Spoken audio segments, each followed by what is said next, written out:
A week before my wedding, I stood quietly in the hallway outside the living room, a place I suddenly felt I didn't belong. Inside, my fiancée, Chloe, was laughing with her friends. Her voice, usually a sound that brought me comfort, was now laced with an arrogance that made my stomach clench. "You really changed the venue to the beach just because Dylan mentioned he liked it?" one of her friends, Sarah, asked, a note of disbelief in her voice. "And you didn't even tell Leo? What happens if his family shows up at the wrong place?" Another friend chimed in. "Plus, wasn't he the one who was so set on that mountain resort? Will he even go along with it?" Chloe's reply was a casual, dismissive wave of the hand that I could picture perfectly, without seeing. "It'll be fine. He's so in love with me, he'd do anything. He literally went blind for me, remember? What's changing a wedding venue compared to that? Besides, he's obsessed with the wedding plans. He's probably checked them 100 times by now. When he sees I updated the location, he'll figure it out and tell his family." I remained frozen by the door, the words washing over me like ice water. For a long moment, I didn't move, didn't breathe. Then I turned and walked away as silently as I had arrived, pretending I hadn't heard a thing. On the day of the wedding, my phone rang, vibrating against the polished wood of the windowsill. It was Chloe, her voice a frantic shout. "Leo, where are you? The guests are all here!" I gazed out the window at the soft, heavy flakes of snow drifting down, blanketing the pine trees in white. "I'm already here," I said, my voice even. The wedding at the mountain resort was something I had planned meticulously, a dream I had held on to for a long time. The place held a profound, special meaning for Chloe and me, or so I had thought. I never imagined she would discard it all over a careless comment from Dylan. My hand trembled slightly as I recalled the rest of the conversation I had overheard that day. I had stood by the door, hidden from view, listening as my world quietly fractured. Sarah had frowned, her confusion evident in her tone. "A marriage involves two people, Chloe. You should have at least told Leo, right? How is he supposed to get ready for a completely different setting?" Chloe had sighed, annoyed. "What's there to prepare for? The mountains are freezing cold. The beach is so much nicer and more comfortable. This is better for everyone." "But it's a wedding," Sarah pressed. "Don't you think it's a bit disrespectful to not even mention it to him?" Chloe's patience snapped. If I told him, he'd just ask a million questions and probably get all sentimental and upset. Then I'd have to spend hours calming him down. It's just too much trouble. Anyway, he loves me so much he'll definitely agree in the end. I mean, look at him. He went blind for me. This is nothing. Someone next to her snickered. "Oh, we know what this is really about. It's all for Dylan. Who could say no to a guy that handsome? We all thought you two would end up together with his looks and his family's money." Chloe's voice dropped. "Shut up. Don't let me hear you say that again. If Leo makes a scene because of you guys, I'm holding you all responsible." The group just laughed. All right, we'll stop. You've got it made. Leo is completely wrapped around your finger." Just then, her phone rang. The sharp, familiar tone cut through their laughter. The caller ID, I knew without seeing, would read Dylan. Everyone smirked. "Speak of the devil," someone murmured. Chloe didn't deny it, just answered the phone, her voice instantly softening into a gentle coo. Dylan's cheerful voice was audible even from where I stood. "Chloe, did you really order that designer suit for me? I heard there's a 6-month waiting list for it." She confirmed. "I had someone fly it in from Milan. It should be here next week." "Won't that be incredibly expensive?" "It's only $50,000. If you like it, it's worth every penny." Dylan sounded genuinely moved.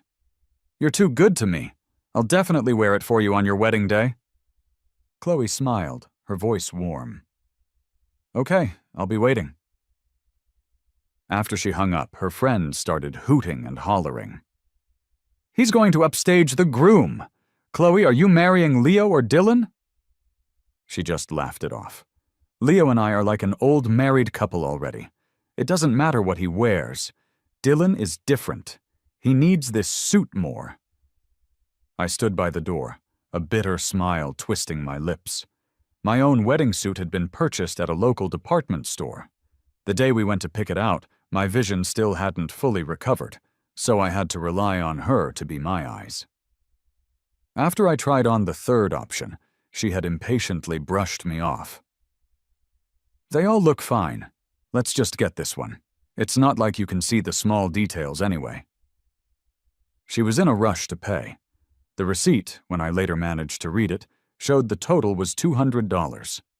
So she was more than capable of planning thoughtful, expensive surprises, just not for me. On the drive home that day, I bit my lip so hard I tasted blood, but the tears still streamed down my face.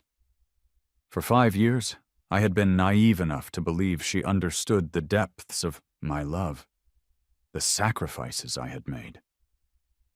When I first told her I wanted our wedding to be at the mountain resort, she had smiled and ruffled my hair. "Okay," she'd said, and I was so moved I could have wept. I thought she remembered. She had to have remembered. Remembered it was where we first met. Remembered that I'd once fallen, covering myself in blood to protect her. Remembered how I held her hand through a blinding blizzard and promised her she would be safe. But it turned out she didn't remember at all. Or perhaps she just never truly cared. My doctor's warning echoed in my mind. Severe emotional stress could negatively impact the recovery of my optic nerve. I tilted my head back, trying to force the tears away, but a raw, hoarse sob escaped my throat. Later that evening, Chloe called. The background was a cacophony of loud music and shouting. "Leo, Sarah, and the girls are throwing me a bachelorette party tonight. I won't be coming home." I paused for a few seconds before answering. "Okay." This bachelorette party had already been going on for 3 consecutive days. At 1 in the morning, unable to sleep, I found myself scrolling through my social media feed. Sarah had posted a 9-photo collage on Instagram with the caption, "The bride's last night of freedom." In the center photo, a flushed Dylan was drunkenly leaning against Chloe's shoulder, her hand hovering protectively near his waist. The comment section was a flood of remarks like, "They look so good together," and "What a shame." Someone wrote, "They're childhood sweethearts. Don't say things like that." Another commented, "Careful, you might make Leo mad." Chloe herself had replied to that one. "Leo won't mind. If he makes a scene over something like this, then we might as well not get married." I quietly liked her comment, turned off my phone, and finally went to sleep. She was so certain of my tolerance, so sure I would endure the venue change, the $50,000 suit, and every single "we're just friends" excuse. But this time I didn't want to tolerate it anymore. I went to my follow-up appointment at the hospital alone. At my last visit, the doctor had noted that my vision was fluctuating and insisted someone had to accompany me. Hearing the doctor repeat the same concern, I just managed a faint smile. "I'll be fine on my own." As I left the hospital, a sudden downpour started. I glanced into a nearby cafe to wait it out and saw 2 familiar figures. Chloe was holding up her phone, and Dylan was leaning on her shoulder, making a peace sign as they took a selfie, their cheeks pressed together. The watch on Dylan's wrist was a brand new model, the same one Chloe had claimed last week she was buying for an important client. I let out a hollow, self-deprecating laugh and walked home in the pouring rain. When Chloe got home, I was in the bedroom changing out of my soaked clothes. She looked up, startled. "Why are you soaking wet?" "Follow-up appointment," I said flatly. Her expression froze. "That was today?" I gave a small, humorless laugh. "Yeah, it was the 3rd time I reminded you." She ran a hand through her hair, frustrated. "I've just been so busy lately I completely forgot. Anyway, your vision's mostly recovered, so skipping 1 appointment isn't a big deal." I looked at her, my silence heavy. The doctor said my optic nerve is still deteriorating. Chloe was speechless. After a moment, she looked up, a flicker of annoyance in her eyes. Are you trying to remind me again that you went blind for me? So that was it. In her mind, any mention of my condition was just a tool I used to hold our history over her head. When I didn't say anything, she flew into a rage. There you go with that face again. So I forgot one time. Why do you always get so upset over every little thing? I looked down at her collar and said softly, You have some blueberry jam on you, from the cafe. She instinctively reached up to wipe her collar, then froze. You, I added calmly. Dylan's watch looks nice.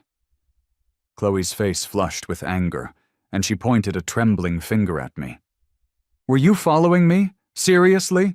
His mood was bad, so he wanted to talk. You know what his family situation is like. He only has me. Leo, can't you be more generous? This is getting ridiculous. I couldn't help but laugh out loud, a harsh, grating sound. What a coincidence. At my appointment today, I only had me too. My words seemed to sting her, and she stammered, He's different. You have people who care about you. Suddenly, her phone rang. It was Dylan again. She answered anxiously. His choked-up voice came from the other end. Chloe, I fell. It really hurts. Don't be scared. I'm coming right now, she said, hanging up and pulling the door open. Then, as if remembering something, she glanced back at me. You need to do some self-reflection. I'll go with you to the wedding favor shop tomorrow. And stop following me. It makes you look like a clown. Chloe left, but her words echoed in my ears. A clown? She was right. But why did it take me until now to finally see it? It seems I've been blind for a very long time. The next day on the way to the wedding favor shop, the atmosphere in the car was painfully awkward. I put in my earbuds and closed my eyes, feigning sleep. Chloe tapped her fingers restlessly on the steering wheel. This weather is perfect for the beach, she said loudly. Her eyes flickered over to me. When I didn't react, she cleared her throat and raised her voice again. I hear that new beachside hotel is super popular right now. A lot of celebrities are getting married there.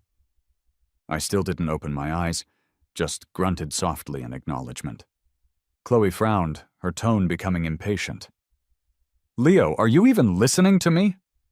I opened my eyes slightly. I'm listening, so what? She was caught off guard. Nothing, just making small talk. A cool breeze blew in through the open window, clearing my head. Chloe, is there anything you need to tell me about the wedding? I turned to look at her directly. This was the only time I would ask, and it would be the last. She avoided my gaze, forcing a laugh. I'm happy to leave all the planning to you.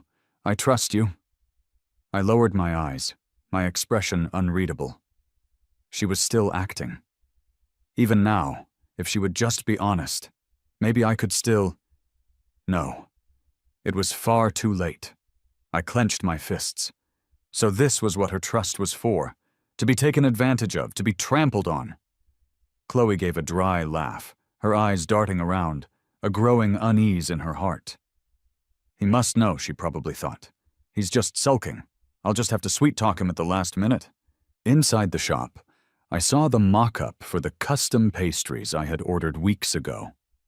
The little cakes were designed to look like snow-capped mountains, and they were exquisite. Just as I was about to try one, I heard a familiar, cheerful laugh from behind me. Chloe, you're here to buy me some of those Pearl Crisps. I frowned. Him again? When Dylan saw me, he covered his mouth in a parody of surprise. Oh, Leo, sorry, I didn't see you there. Hey, are you guys picking out wedding favors? The Pearl Crisps from this place are amazing. Chloe brings me here all the time. My fingers tightened slightly. So she had brought him here many times, while I had only found out about this place from my best friend. Dylan picked up a new item from the display. Leo, want to try this one? It's perfect for a beach wedding. It goes amazing with champagne. I took a small step back. No thanks. I've already picked mine. You two enjoy. Dylan froze for a second, then put on a hurt, innocent expression. Are you upset because I'm here? I can leave. Chloe immediately grabbed Dylan's wrist. Leo didn't mean that. You don't have to go. She turned to me, staring into my eyes. Leo, Dylan is going to be your best man. Don't be so harsh. You'll scare him. I was stunned. When was this decided? Shouldn't I, the groom, be the one to choose my best man? Then again, she had changed the entire wedding venue without my consent. What else did she need my permission for? I replied with a blank expression. This is who I am. Take it or leave it. They were both shocked, clearly not expecting me to be so direct. Dylan's eyes started to redden. Forget it, I should just go. I don't want to be in the way. But Chloe held on to his hand, lacing her fingers with his. Leo, you're about to get married. Why are you being so childish? Ever since we set the date, you've been sulking all the time. Is there any point to it? Dylan whispered to her, leaning in closer. Chloe, don't be like that. She seemed agitated. Don't try to stop me. I've had enough. Leo, you can keep acting out, but don't blame me for not coddling you when you cry yourself blind again. The shop fell silent. The employees awkwardly busied themselves, looking down at the floor. My heart felt like it had been plunged into ice. So that's how she saw my sacrifice. In her eyes, my blindness wasn't from saving her life, but from crying out of jealousy. And here I was, still foolishly hoping she would remember the meaning of a mountain wedding. How many times had this happened? Dylan would use low blood sugar or a headache as an excuse, and she would immediately drop our plans to go take care of him. I once had a 102-degree fever, but Chloe just texted me to drink more water because she had to go shopping with Dylan. She said she'd come see me later but never showed up. Whenever I complained, she'd say, "Why are you so immature? Dylan really needs me." On our anniversary, she promised to go with me to see the sunrise over the Golden Peaks. I carefully prepared a gift, but she forgot again. It's just a date, she had said. Do you have to be so dramatic? But for Dylan's birthday, she booked a restaurant a month in advance, bought lavish gifts, and even posted on her social media, "Happy birthday to the most important person in my life." Thinking about all of that and seeing them standing there, hand in hand, I was just tired. I should have given up and walked away a long time ago. As I turned to leave, Chloe just stared at my back and threw out one last comment to Dylan. He's probably just got pre-wedding jitters. Don't mind him, he's not well. How kind of her to still be making excuses for me. Through the glass window, I could see her holding Dylan's hand, feeding him a Pearl Crisp. They were the ones who looked like a couple about to be married. That night, I received a voice message from Chloe. Leo, don't be mad. I'm so busy with work and I have to take care of both of you. Can't you be more understanding? We're going to be husband and wife soon. I need you to be more mature. She sounded a little tipsy, rambling on and on. I had no desire to listen anymore. She had it the hardest, she claimed. So I decided I would grant her wish and completely lighten her burden. The day before the wedding, Chloe seemed unable to hold it in any longer and called me. Leo, you've confirmed all the wedding arrangements, right? I grunted an affirmation while packing my bags for the flight to the mountains. Yeah, I've looked over everything. She audibly sighed in relief. Good, that's good. I'll come pick you up tomorrow. The next day, I put on my suit. It wasn't the $200 one she had picked out. I heard a car pull up outside, and then my phone rang. Chloe's voice was rushed. Leo, Dylan sprained his ankle. I'm taking him to the hospital, so I won't have time to pick you up. Just go to the wedding venue by yourself. It's just a formality anyway. I'll head straight there later. I replied calmly, Okay? Chloe paused, as if she sensed something was off in my tone. You're not mad, are you? No, you do what you have to do. After the call ended, Chloe let out a breath of relief and turned to Dylan in the passenger seat. Does it hurt? Just hang in there. We're almost at the hospital. Dylan's eyes were teary. I'm so sorry. This is all my fault, making you late to pick up your groom. Chloe squeezed his hand reassuringly. Don't say that. You're hurt. How could I not take care of you? But a sense of unease lingered in her heart. My attitude had been far too calm. Maybe Leo has come to his senses, she thought. He knows he has a place in my heart. I'll make it up to him during the honeymoon. At the beachside wedding venue, Chloe's family and guests had all arrived, but none of the groom's family or friends were anywhere to be seen. Chloe arrived with Dylan and saw the lopsided gathering, her heart instantly sinking. No way. Don't tell me Leo didn't see that the venue was changed. She couldn't bear to imagine that outcome. She dialed my number, but no one answered. She kept checking her watch, her face growing darker by the minute. Finally, my call connected. Chloe yelled, her voice frantic. Leo, where are you? The guests are all waiting. I looked out the window at the falling snow. I'm already here. The wedding march is playing in the chapel. I'm about to walk in. Chloe was stunned. Where are you? Why don't I see you? I held up my phone. Listen, I said softly. The gentle sound of a wedding hymn drifted through the phone, mixed with the quiet whistling of the wind. Chloe froze, her voice trembling. You're at the mountain resort? Are you crazy? I changed the venue? I laughed lightly. I know. She was dumbfounded. What do you mean, you know? You knew and you still went. Why are you being so stubborn? This is the biggest day of our lives, and you didn't even say anything to me beforehand. Did you tell me beforehand when you changed the venue? My retort left her speechless for a moment. The beach is so romantic. I wanted to give you a surprise. Why can't you understand my good intentions? I smiled faintly. Someone was waiting for me in the distance. I can't understand, and I don't need to anymore. I'm getting married. Goodbye.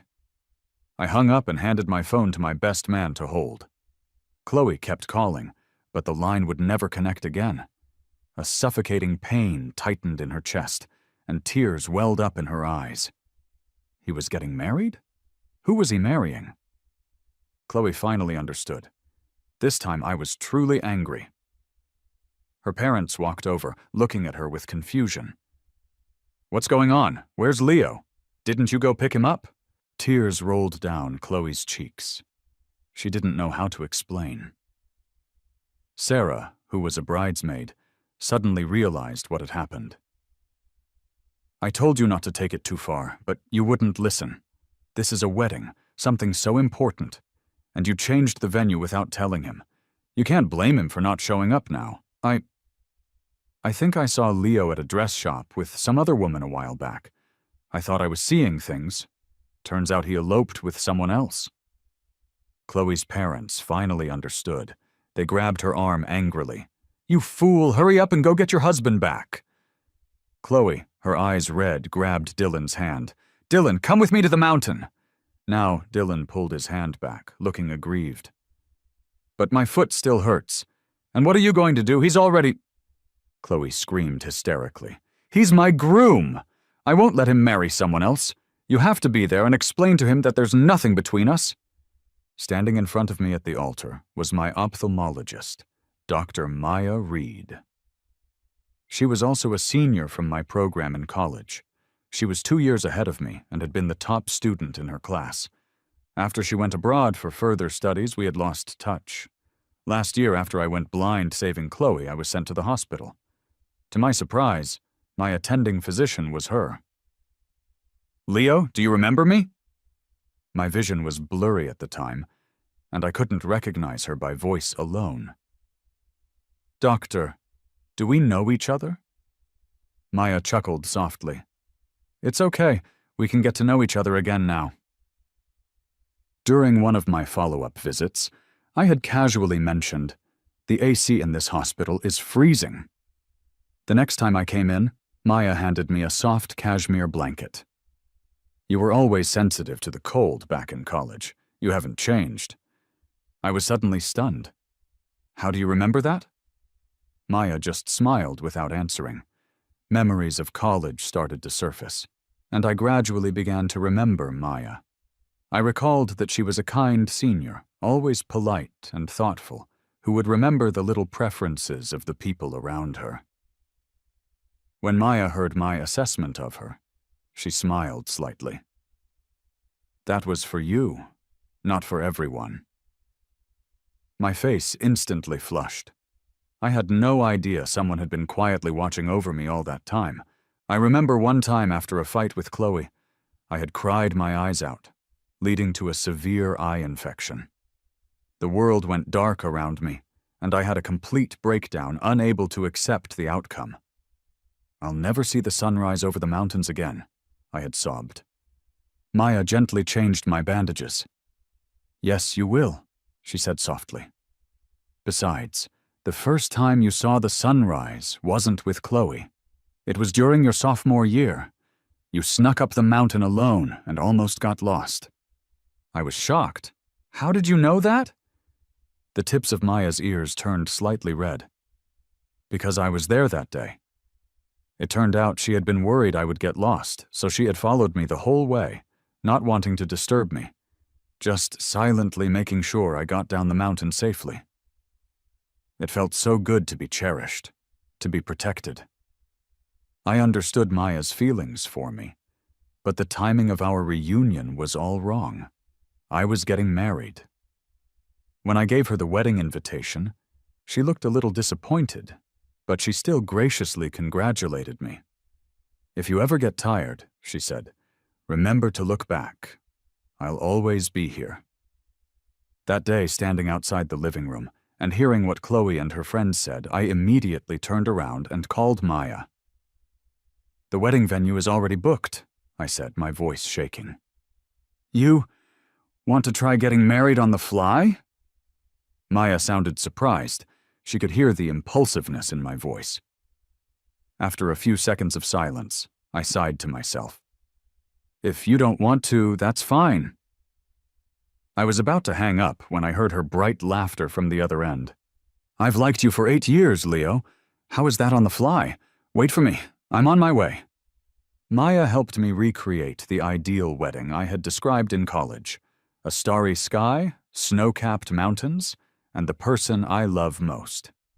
She even found the photo of the sunrise she took when I got lost all those years ago and had it made into an album for me. When the officiant asked if we took each other, Maya held my hands tightly, her eyes shining. You once gave everything for someone else. From now on, it's my turn to protect you. I cried, tears of genuine joy streaming down my face. By the time Chloe arrived, it was the next day. The guests had left, and Maya and I were revisiting the old spots from our college days. Chloe's eyes were bloodshot. She grabbed me and wouldn't let go. Why? Just because I changed the wedding venue, you're throwing me away? I answered flatly. Maybe, maybe not. It was the final straw, Chloe, not the first. I was just tired of getting to this point. She pointed at Maya, unwilling to accept it. What can she give you? We have 5 years of history. If you just want to make me angry, you can't just elope with a stranger? I looked at her on the verge of a breakdown and said calmly, We've known each other for 8 years. We're not strangers. Chloe took a step back. So, you two have been together all this time? You cheated on me? I gave a helpless, bitter smile. This is how she saw me. Didn't you say I was immature? Your mature Dylan is waiting for you back there. Don't let him catch a cold, or you'll be heartbroken. And this time, if he faints again, I won't be giving him my blood. Chloe stared blankly, shaking her head. You're still just sulking. This is all about Dylan, isn't it? I told you he has it tough. I was just being a little nicer to him. Why can't you understand how difficult it is for me?" I shook my head. "I do understand. That's why I'm not making it difficult for you anymore. I'm leaving you, setting you free." "That's not what I wanted. What you wanted was for me to be generous, to swallow my feelings, to let you have your cake and eat it too. But I'm not willing to sacrifice myself anymore. The woman I want has to be completely, 100% mine." I cut her off. "Since we're breaking up, let me make things perfectly clear. I didn't want you spending my birthday with someone else. I didn't want you to be a single phone call away from leaving me when I was sick and needed you. I didn't want to be anemic and still have you force me to donate blood at the hospital for someone else, and when I fainted, you accused me of faking it." With every sentence I spoke, Chloe's face grew paler. She couldn't believe I had harbored so many resentments. After a moment, she grew defensive. "If you were so unhappy, why didn't you say anything? If you don't speak up, how am I supposed to know you're hurting?" I scoffed. "You think I didn't? You think I didn't argue with you? And didn't you just call me immature?" Her face was ashen. She had no comeback. I stared at her. "Do you remember why I chose the mountain resort for the wedding?" She paused, then answered casually, "The scenery is nice, but isn't the beach more romantic?" I gave a cold smile. "You really don't know. You never respected my choices. There's no need to regret it now. You should go. We should have ended this a long time ago." Chloe was still frozen, unwilling to leave, but Dylan couldn't take it anymore. The cold wind cut through his coat, and he was shivering. "Chloe, I feel sick." As she walked down the mountain, she kept looking back at me, but Maya and I were heading up, towards the peak. Chloe stared at my retreating back, and suddenly understood. She finally remembered that the mountaintop was where we first met. She loved to push the limits, climbing snowy mountains, bungee jumping, skydiving. When I would express my concern, she would always say, "What's there to be afraid of? You're here." I was always the one who silently cleaned up her messes, preparing first aid kits in advance, planning routes, and researching local medical and emergency services. I remember a year ago, Chloe and her friends planned to hike on an undeveloped mountain trail. I tried to persuade her against it. "The forecast says there's a blizzard tomorrow. It's too dangerous." She was dismissive. "What's there to be afraid of? I'm experienced. Nothing will happen. We met on a snowy mountain 5 years ago, remember?" I argued that a tourist spot was different from an undeveloped area, but she wouldn't listen. On their way back, they were caught in a sudden blizzard. Chloe slipped on a steep slope and was left dangling from the edge of a cliff. I desperately held onto her, but the rocks were loose and we both fell. In the moment of impact, I used my body to shield her. My own head struck a block of ice, and I was knocked out instantly. I suffered a traumatic brain injury. The pressure on my optic nerve caused temporary blindness. The doctor said if my rehabilitation went well, I might recover some vision, but it would require long-term treatment. Hearing this, Chloe wept at my bedside, squeezing my hand.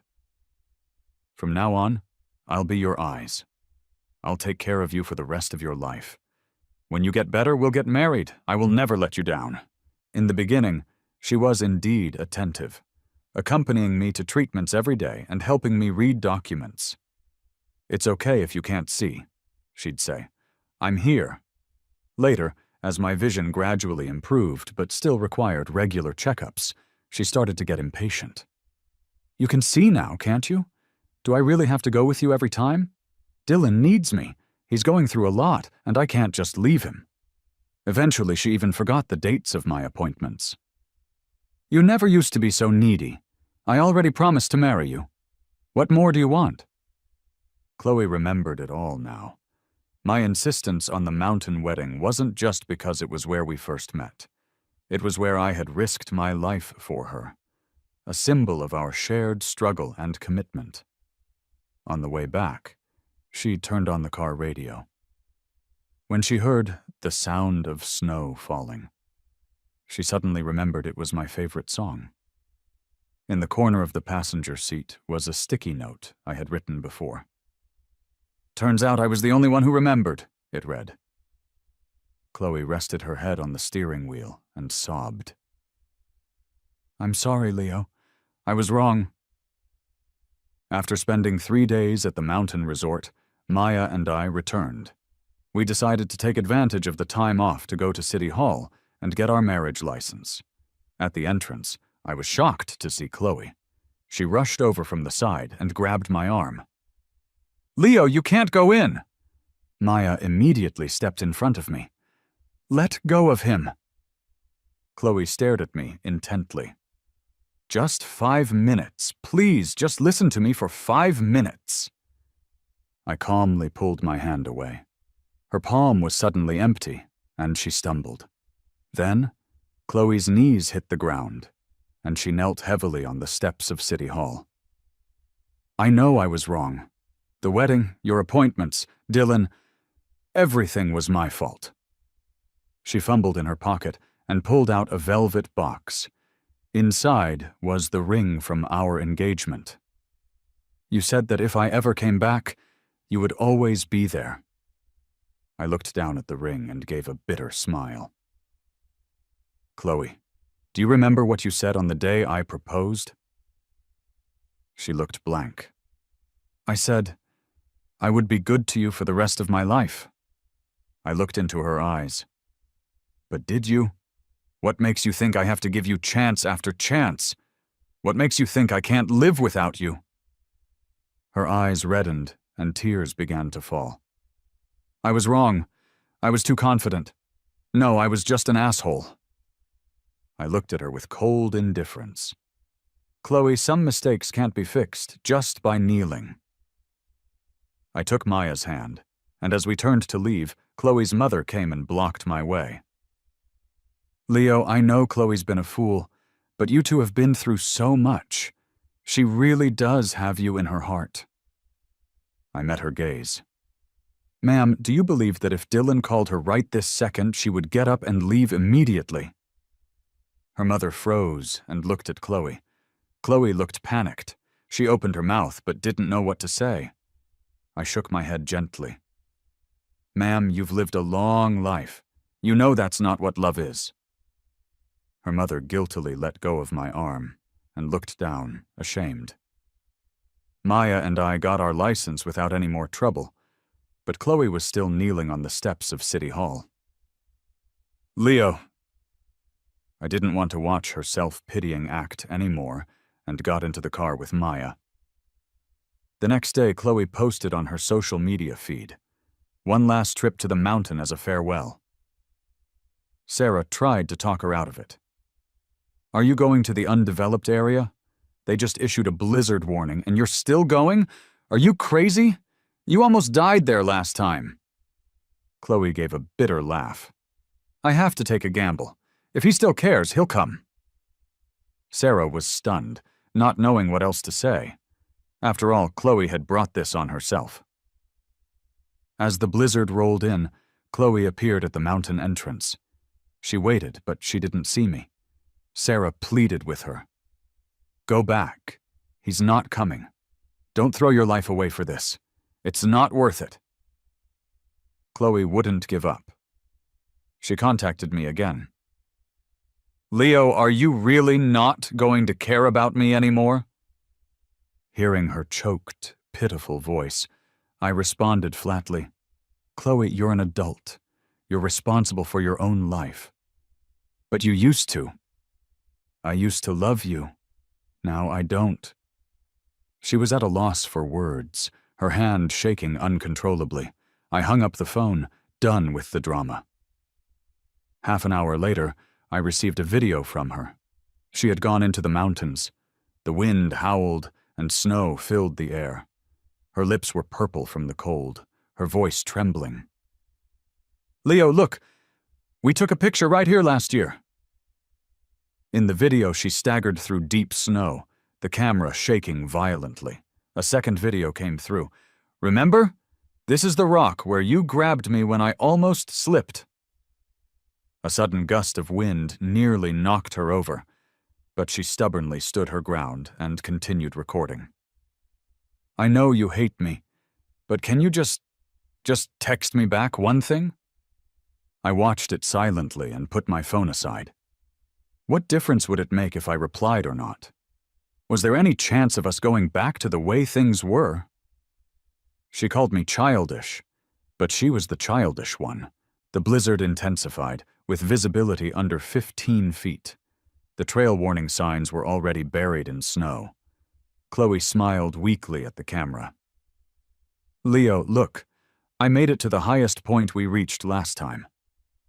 Suddenly her foot slipped, and she screamed as she fell. Wait, this ice isn't right. The ice shattered. The camera spun wildly, and the video cut out. The final message showed, sending failed, no signal.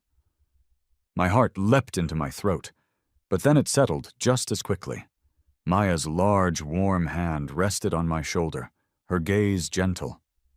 Should we call the police? My phone had been silent for a long time. More than likely, something had happened to her.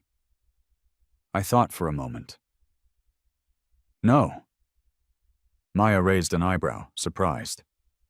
I thought you might have a soft spot. I shook my head slightly. The day I fell for her, she called Dylan first to tell him she was safe. It was half an hour before she called an ambulance for me. She has family and friends. It's not my place to call the police for her. That evening, I got a text from Sarah. The rescue team found Chloe. She has a compound fracture in her right leg. Can you come see her? She keeps calling out your name.